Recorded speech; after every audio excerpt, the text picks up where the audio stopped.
모든 일에는 규칙이 있습니다. 법칙이 있습니다. 이런 규칙과 법칙을 어기게 되면 어떤 일이 생기느냐?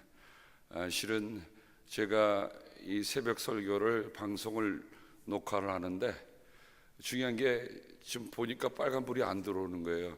아무리 눌러도 불이 안 들어옵니다. 가만히 생각해 보니까 중요한 걸 빼먹었어요. 왜냐면 제가 그 녹화를 집에 가서 다운해 갖고 또 업로드하고 좀 절차가 좀 복잡합니다만은, 근데 안 켜 있는 걸 보는데 갑자기 무슨 생각이 들었냐면, 내가 메모리 칩을 가지고 가방에 넣고 있구나.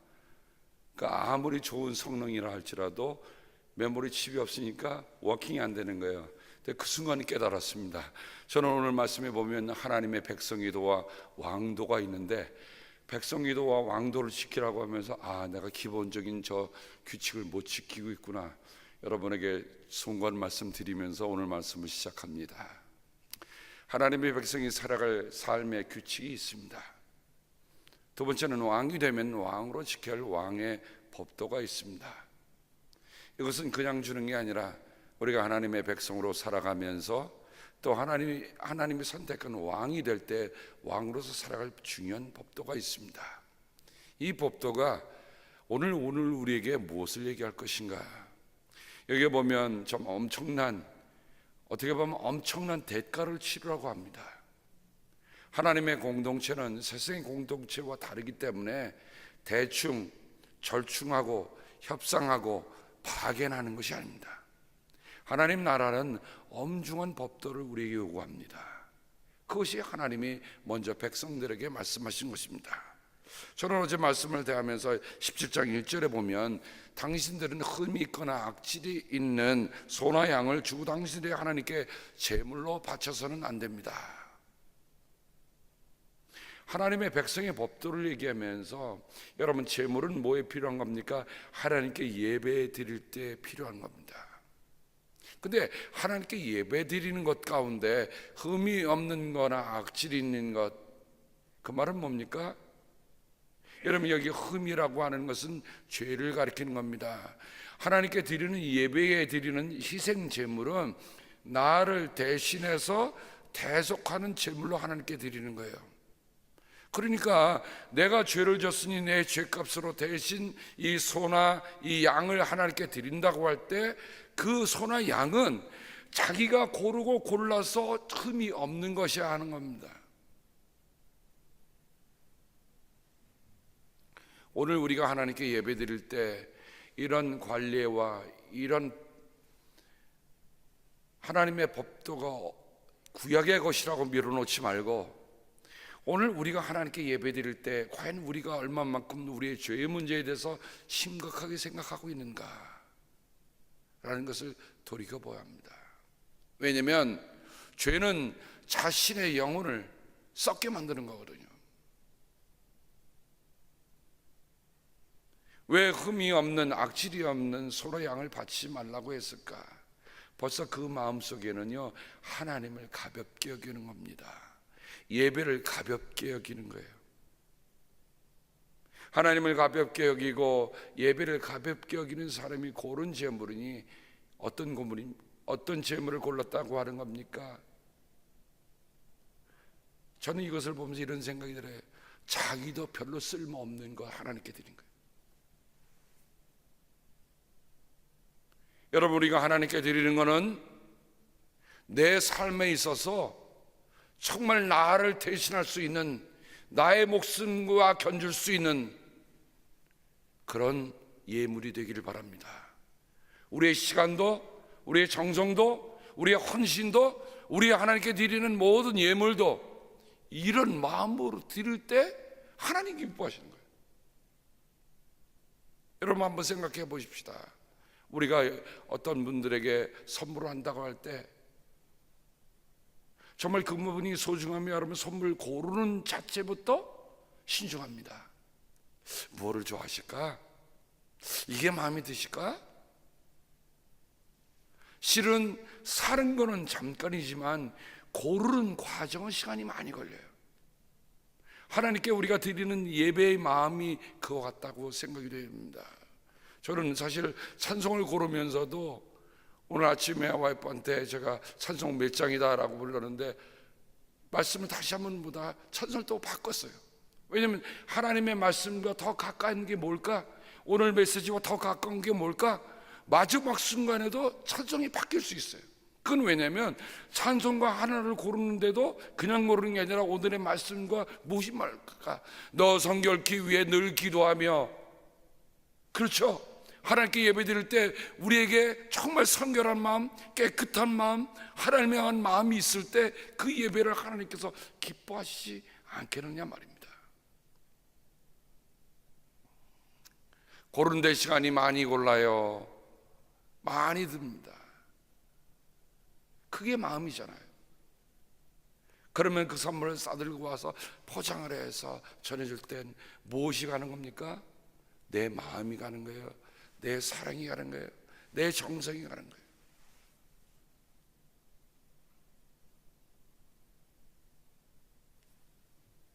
그러니 하나님께 우리가 제물로 바칠 때 흠 없는 것, 악질이 없는 것, 그런데 여기 보면 그런 것은 주 당신의 하나님이 역겨워하시는 것이라고 해서 하나님이 역겨워하신다고 그랬어요. 이미 마음을 떠난 제물인데, 그렇죠? 여러분, 여느 교회와는 달리 저희 교회에서는 봉헌함을 제가 뒤에다 들어오는 입구에 놓고 여러분들이 자유롭게 헌금을 하라고 했습니다. 여러분 기억나십니까? 아마 이 자리에는 그 일을 모르신 분들 많을 거예요. 저희 초창기에는 그렇게 안 했어요. 초창기에는 플레이트를 돌렸습니다. 헌금위원이 헌금 바구니를 돌리고 그랬는데 어느 날 기도하다가 이거 아니다는 생각이 들었어요. 헌금 바구니가 돌아가면 무슨 마음이에요? 내 마음에 준비한 것도 있지만 어느 때는 남의 눈치 때문에 하다못해 급히 준비 안 된 거라도 드려야잖아요. 그 하나님 기뻐하시겠느냐? 그래서 제가 헌금함을 놓기로 하고 성도님들에게 말씀을 드렸습니다. 성도님들, 우리가 하나님 앞에 예배드릴 때 여러분 준비한 예물은 들어올 때 드리시고 우리가 함께 모아서 봉헌합니다. 그러자 옛날에 계셨던 그 평신도 분들 가운데 이런 분들이 계시다고요. 목사님, 그러면 그 다음 무슨 말일까? 헌금이 줍니다, 이렇게 하더라고요. 제가 그때 그 말씀 드렸어요. 그렇게 해서 헌금이 준다면 저는 그냥 주는 것으로 우리가 사십시다. 하나님이 우리에게 요구하시는 것은 우리의 마음이지, 준비되지 않은 것. 그래서 그 다음부터 바꿨어요. 제가 기억하기로는 그렇게 해서 헌금이 줄지 않았습니다. 그러니까 우리가 하나님 앞에 드리는 그런 예의, 하나님께 드리는 예물, 하나님께 드리는 예도, 이런 모든 것들은 마음의 요소로 나오는 거예요. 마음이 가는 곳에. 그래서 우리 예수님이 말씀하셨어요. 뭐랬죠? 너희 재물이 있는 곳에 너희 마음이 있다. 아유, 정말 그러시더라고요.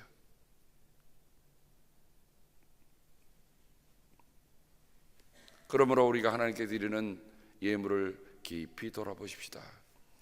실은 한국의 목회를 아주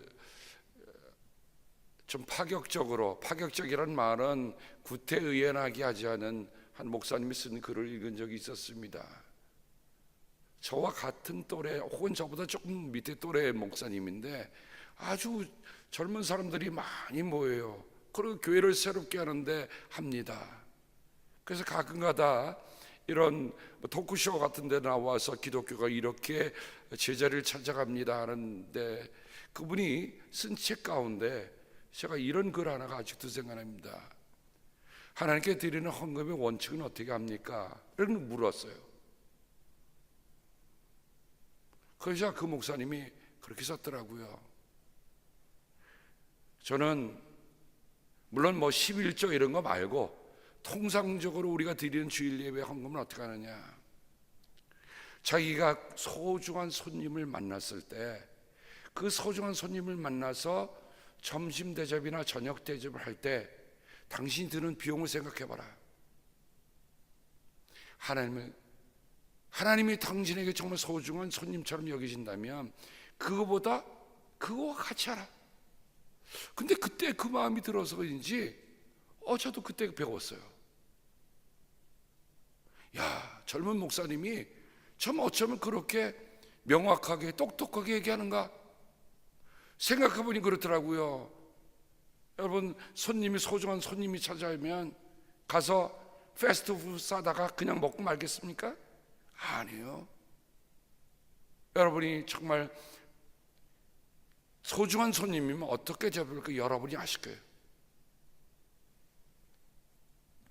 그래서 저는 주일에 헌금을 드릴 때 그런 마음으로 드려요. 여러분들이 정말 여러분의 마음속에 소중한 사람이 생각할 때 그런 마음으로 우리도 함께 드리면 하나님은 우리에게 정말 소중한 분이에요.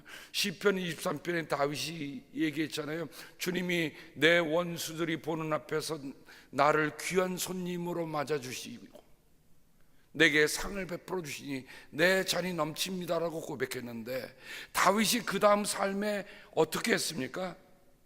다윗이 그런 고백을, 하나님께서 나를 귀한 손님으로 맞아주신다고 하는 고백은 나도 하나님을 귀한 분으로 여긴다는 사람만이 드릴 수 있는 고백이야.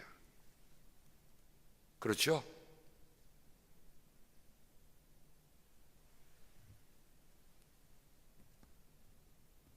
저는 제 어머니가 저희가 어려웠을 때 하나님께 드린 예물을 기억합니다. 제 외숙이 드렸던 예물도 기억합니다. 늘 제 어머니나 제 외숙은 하나님을 위해서 드린 예물은 늘 따로 준비하고 계셨어요. 정말 삶이 구차한 가운데서도 하나님께 드리는 것은 최선의 것, 최고의 것으로 준비하고 계셨음을 압니다. 저는 우리 성도들이, 여러분, 이제는 우리가 하나님이 우리를 여태까지 정말 나를 귀한 손님으로 맞아주셔서 내 삶에 이렇게까지 인도해 주셨는데, 그렇게 나를 귀한 손님으로 맞아주시고 나를 원수의 목전에서 상을 베풀어 주시고 나를 내 잔이 넘치게 하신 그분에 대한 마음, 무엇으로 표현되겠습니까? 이런 거 한 번만 다시 한번 여겨진다면 저는 달라질 것 같아요. 이 이야기는 오늘 우리 석회의 지도자들 계시잖아요. 여러분 꼭 전달해 주세요. 우리가 하나님을 귀하게 여기는 만큼 흠도 없고 악질도 없는, 내가 쓸모없는 것 드리는 거 아니에요. 내 가정에서 나를 대신할 수 있는, 나를 표현할 수 있는, 한 나라가 다른 나라에게 조공을 바칠 때 아무나 바쳤겠습니까? 한 나라가 다른 나라에 대사를 보낼 때 아무나 보내겠습니까? 조공도 그렇고 태사도 그렇고 아무나 아니잖아요. 정말 나라를 대표할 수 있는 것, 이제는 우리가 하나님께 드리는 모든 예물은 나를 대신할 수 있는 것이 되기를, 오늘 말씀은 우리에게 그것을 가르쳐주고 있는 겁니다. 두 번째, 하나님의 눈에 거슬리는 악한 일을 하고 언약을 깨뜨린 일들은 어떻게 되는가? 이거는 공동체에 관련된 문제입니다. 첫 번째는 하나님과 우리가 예물이라고 하는 것은 하나님과의 관계라고 한다면, 두 번째는 우리의 공동체 안에서 일어나는 일들입니다. 그런데 이런 일들을 일어날 때는 어떻게 하냐? 아주 엄정한 교훈을 주고 있어요. 오늘 말씀에 보면은 7절 하반절에 보면 함부로 하지 않습니다. 두세 증인을 분명히 세운 뒤에 그것이 확실한 것으로 드러나거든 어떻게 해요? 그 말은 다시 옮길 수가 없을 정도로 돌로 쳐 죽여야 합니다. 근데 돌로 쳐 죽인다는 게 단지 죽인다는 말로 끝나는 게 아니라 그 다음 말씀을 읽어야 돼요. 그렇게 하여 이런 악한 일을 당신들 가운데서 뿌리를 뽑아야 합니다. 그게 중요합니다. 왜 죽이라는 말을 했습니까? 그 이유는 단지 사람을 처단하라는 그런 의미가 아니라 공동체 안에 있는 그런 뿌리들을 송두리째 뽑으라는 얘기입니다. 만약에 우리 안에 잡초가 일기 시작하면 그 잡초는 우리가 걷잡을 수 없이 많이 퍼져갈 것입니다. 그러므로 공동체를 해악하는 일들은 언제나 과감하게 뿌리째 뽑을 것을 얘기합니다. 여러분, 그리스도인 공동체는 모한 공동체가 아닙니다. 지난 우리 토요일 날 청지기 수련회 우리 김찬희 목사님 오셔서 참 좋은 시간 가졌어요. 우리가 그런 시간 또 갖기를 바랍니다 라고 앵콜 요청이 오셨습니다. 인생이 80이 되시는 평생을 신학교에서 가르치는 교수님이시자 목회자이시기도 하십니다. 또 제 은사이시기도 하세요. 근데 오셔서 하셨던 말이 참 그 말이 마음이 많이 아팠어요. 요즘은 교회가 범죄의 온상입니다 라고 얘기하시는 거예요. 세상도 안 하는 일들을 교회에서 하고 있어. 세상도 안 싸우는 싸움을 교회에서 하고 있어. 세상도 안 하는 고소를 교회에서 하고 있어. 여러분, 교회에서 법정에 이르고 양쪽에 변호사를 대고 세상에 몇십만 불 몇백만 불의 소중한 헌금들을 소송비로 다 허비해. 어떻게 교회가 이렇게 됐습니까? 하나님께 드린 희생제물 아닙니까? 근데 누가 옳으니 누가 그러니 하면서 그것을 자기의 주머니 돈에서 나온 거라면 말을 안 할 거예요. 교회 헌금을 다 쓰고 있어요. 이런 악한 일들은 뿌리째 뽑아야 합니다. 저는 바울이 로마 교회에 보냈던, 그리고 고린도 교회에 보냈던 사례를 한번 찾아보게 됐습니다. 왜? 우리는 구약에 있는 말이니까 라고 하면서 밀어버릴 수 있겠지만, 그러나 바울은 분명히 로마 교회나 고린도 교회, 로마 교회는 당시에 로마 제국에서 가장 수도이니 앞으로 교회들이 이렇게 해야 한다는 것을 샘플로 보여주는 교회라고 한다면, 고린도 교회는 가장 문제가 많았던 교회입니다. 두 교회에 어떤 가르침을 주고 있는가, 오늘 이 아침에 우리가 봤으면 좋겠어요.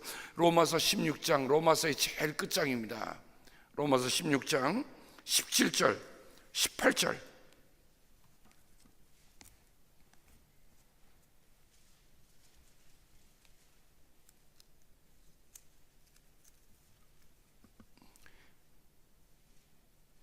우리가 함께 읽어보도록 하겠습니다. 로마서 16장 17절 18절.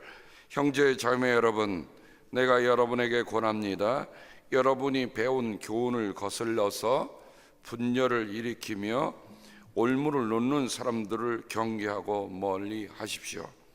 이런 사람들은 우리 주 그리스도를 섬기는 것이 아니라 자기네 배를 섬기는 것이며, 그럴듯한 말과 아첨하는 말로 순전한 사람들의 마음을 속이는 것입니다.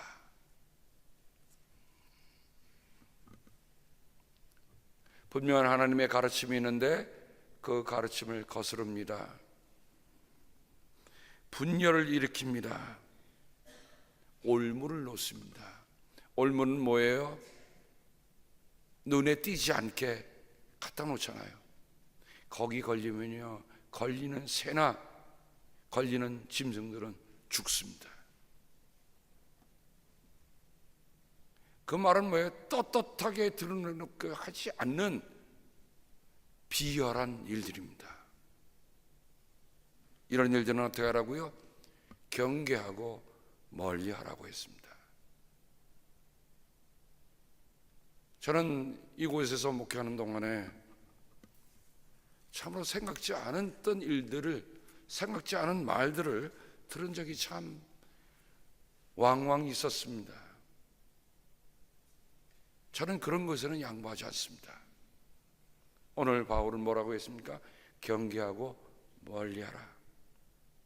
사랑하는 성도 여러분, 우리고 같이 여러분에게 권합니다.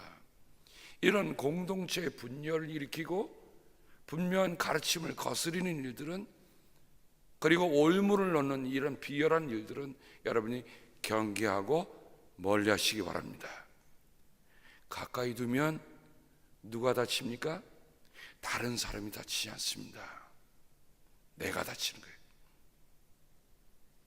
두 번째, 고린도전서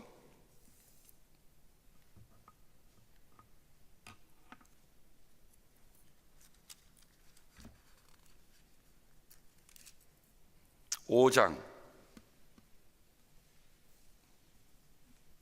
11절부터 13절. 자, 로마 교회는 어떤 의미에서 보면 바울이 로마에 당도했을 때 이미 교회가 있었고, 그들이 정말로 먼 곳까지 바울의 일행을 맞이할 정도로 참 준비된 교회였어요. 근데 고린도 교회는 너무 세상의 유행과 세상의 풍습을 따르던, 그야말로 문제가 많던 교회입니다. 바울이 세웠음에도 불구하고 문제가 많았던 교회예요. 그 문제에 대한 바울의 분명한 가르침이 있습니다. 5장 11절. 그러나 이제 내가 여러분에게 사귀지 말라고 쓰는 것은 신도라 하는 어떤 사람이, 자, 말로는 어때요? 신도입니다. 형제입니다. 음행하는 사람이거나 탐욕을 부리는 사람이거나 우상을 숭배하는 사람이거나 사람을 중상하는 사람이거나 술 취하는 사람이거나 약탈하는 사람이면 그런 사람과는 함께 먹지도 말라는 말입니다. 여러분, 여기 함께 먹지 말라는 뜻은 초대교회는 모이면 함께 공동의 식사를 했습니다. 우리가 말하는 성찬식처럼 약식의 성찬식이 아니고, 그들은 정말 함께 모이면 이 상이 그리스도가 우리 가운데 계신 식탁이다라고 하며 함께 음식을 나눠 먹었습니다. 물론 그 일 가운데는 참 이 성만찬에 대한 가르침을 보면, 성만찬은 오용한 사람들 있잖아요. 어떤 사람은 미리 와서 너무 많이 먹어갖고 취하고 있었단 말이죠. 나중에 늦게 온 사람은 먹을 게 없었다. 그래서 바울이 그것까지 얘기했으니 이 교회가 도대체 어떤 교회인지 여러분 생각 한번 해보세요.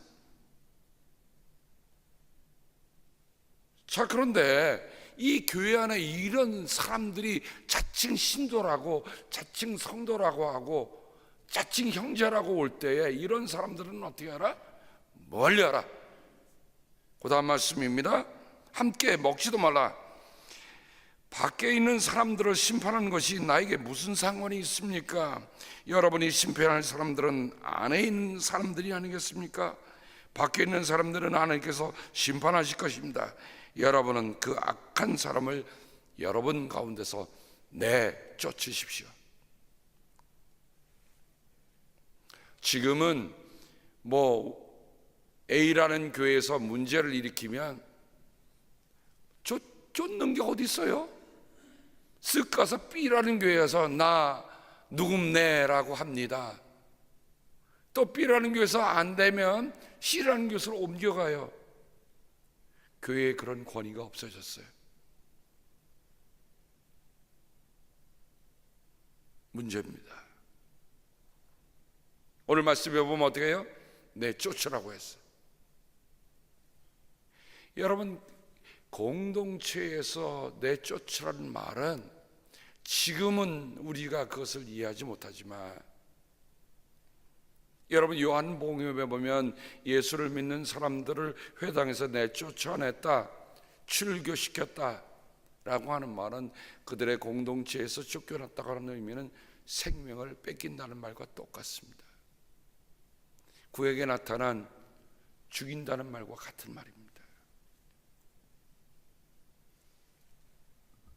이처럼 신명기 17장은 첫 번째는 하나님에 대한 우리가 하나님께 드리는 예배에 대해서, 두 번째는 공동체에 대해서 이렇게 분명한 말씀을 해주고 있습니다. 12절 17장 12절에 보면 악한 일은 뿌리를 뽑아야 합니다라고 연거푸 얘기할 정도로 공동체를 우리가 지켜야 할 책임들이 우리들 모두에게 있음을 얘기해 줍니다. 그리고 끝으로 세 번째는 왕도입니다. 왕은 뭡니까? 백성 전체를 치리하는 사람입니다. 그 백성 전체를 치리할 왕이 어떤 사람이어야 하는가? 두 가지 전제 조건이 있습니다. 첫 번째는 하나님의 선택입니다. 이게 가장 중요해요. 저는 그것을 왕을 이렇게 생각해 봤습니다. 하나님의 교회의 지도자들, 하나님의 교회의 지도자들의 가장 제일 먼저 필요한 것은 하나님의 선택입니다. 우리의 선택이 실은 아니어야 합니다. 저도 우리 교회의 지도자를 선택할 때 물론 투표를 거치지만 투표 전에 저는 1년 이상을 놓고 기도합니다. 하나님이 원하시는 지도자를 세워주십시오. 연말이 돼서 지도자 선출할 날이 오면 저는 더 마음이 급해져요. 기도를 하고 또 하도 그리고 선택합니다. 두 번째는 우리의 공동체에 있는 백성 가운데서입니다. 함께 교회를 섬기는 이들이 교회를 누구보다 더 사랑한다고 저는 압니다. 여러분, 만약에 저는 이거는 조금 생각해 볼 일 중에 하나입니다.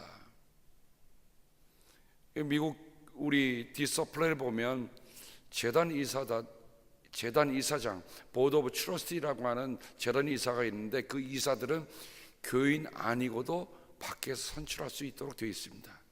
전문가들을 영입하도록 되어 있어요. 근데 저는 그 법은 다시 심각하게 고려해 본다고 생각합니다. 하나님의 교회가 무슨 전문가들로 구성되어 있는 겁니까? 아니요. 좀 법에 서투르면 우리가 자문할 수 있잖아요. 그러나 그 교회를 이끌어가는 것은 함께 기도하는 이들이 모여서 하는 거죠. 조금 미숙하면 어때요? 좀 기술이 없으면 어때요? 기술보다도 더 필요한 건 뭐예요? 기도예요.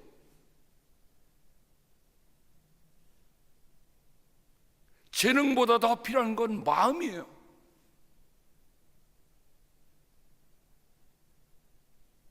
일년에 몇 차례 와서 서류 보고 이 교회는 이렇게 합니다라고 만약 판정을 내서 그 일을 한다고 생각해 보십시다. 그 교회가 하나님이 원하는 교회일까? 가끔가다 미국 교회에서는 컨설팅을 합니다. 이 교회가 앞으로 어떻게 되는가, 그래서 왜 강사를 모셔도 놓고 무슨 서베이를 하고 뭘 하고 나중에 무슨 플래닝을 세우는데, 제가 라구나 여기 같이 있는 미국 교회를 보니까 두 목사님이 2번 외부에 컨설팅을 했어요. 플랜을 다 짜놨습니다. 근데 여러분 생각해 보세요. 그 일을 기도하고 해야 할 사람은 누굽니까? 우리들이잖아요. 결국 돈을 많이 들여서 컨설팅했던, 플래닝을 세웠던 2번의 계획들, 제가 미국 교회가 어떻게 왔는가를 알아요. 비용 많이 들이고 좋은 계획, 어마어마한 계획을 세웠는데 계획을 세운 목사님도 어디로 없어지고 그 계획도 없어졌어요.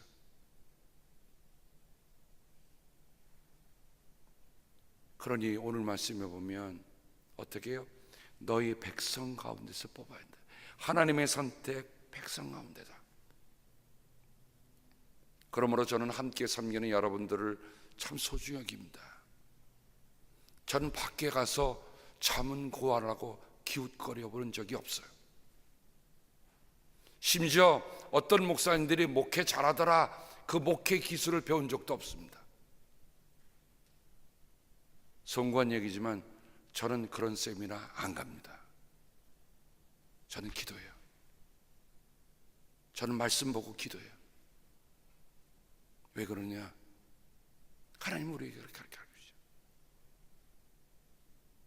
기술로 되는 일이라면, 경영에 어떤 법칙이 되는 일이라고 한다면 벌써 되고도 남았을 겁니다.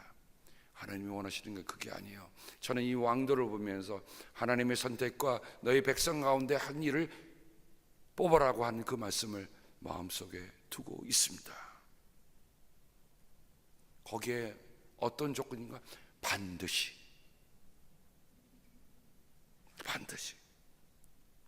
15절 말씀, 반드시. 그 다음에 16절 이에 보면 왕이 하지 말아야 할 것 세 가지와 왕이 해야 할 것 세 가지를 우리에게 얘기해 줍니다. 하지 말아야 할 것 세 가지가 뭡니까? 첫 번째는 군말을 많이 가지려고 에집트로 사람을 보내서 안 된다라고 합니다.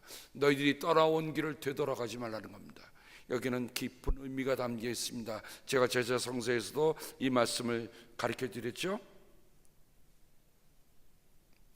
거듭된 죄는 범하지 말라는 겁니다.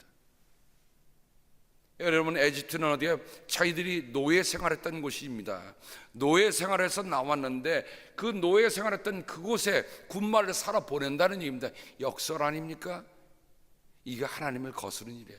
군말을 많이 갖지 말라가라 하는 얘기입니다. 군말을 갖지 말라는 얘기는 뭡니까? 출애굽을 했던 것이 그들의 군사가 있어서 군사력으로 도망쳐 나온 겁니까? 아니에요. 뭐로 한 겁니까? 하나님이 하시는 일이에요. 그러므로 왕은 군사력을 의지하는 것이 아니라 하나님을 의지하는 거예요.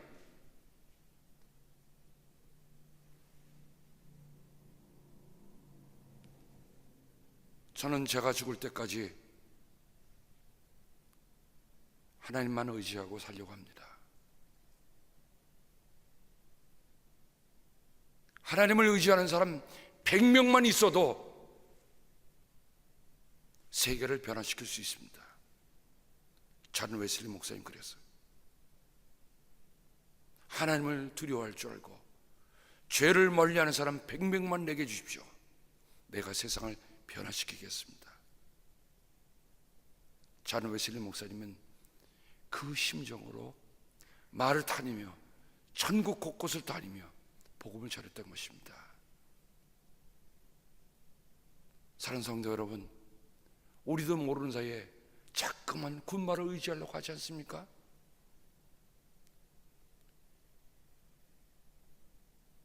우리 이거 내려놓읍시다. 하나님만 의지하고 갑시다. 정말 하나님만 믿고 의지하고 산다면 거기 삶에 분명 하나님 하신 일을 우리가 볼 수 있어요.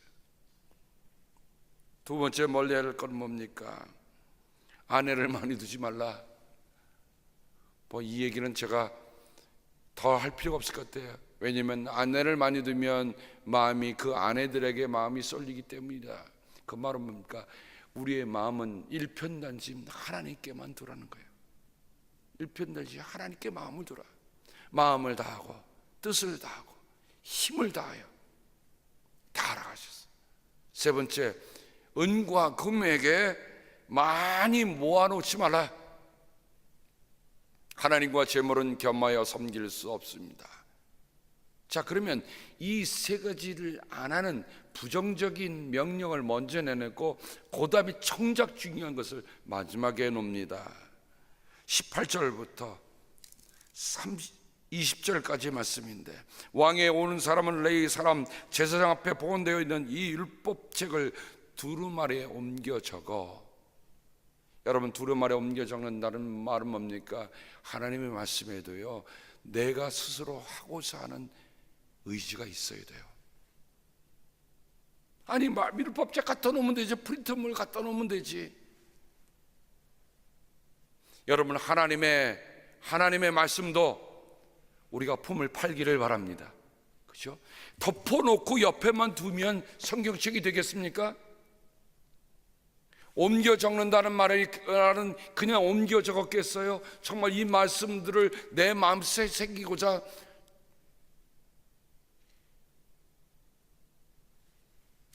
두 번째, 평생 자기 옆에 두고 읽으면서. 세 번째, 자기를 택하신 주 하나님의 경외하기를 배우며 이 율법의 모든 말씀과 규례를 성실껏 어김없이 지켜야 합니다. 이 말씀은 제가 덧붙일 게 아무것도 없는 거예요. 해석할 필요가 없어.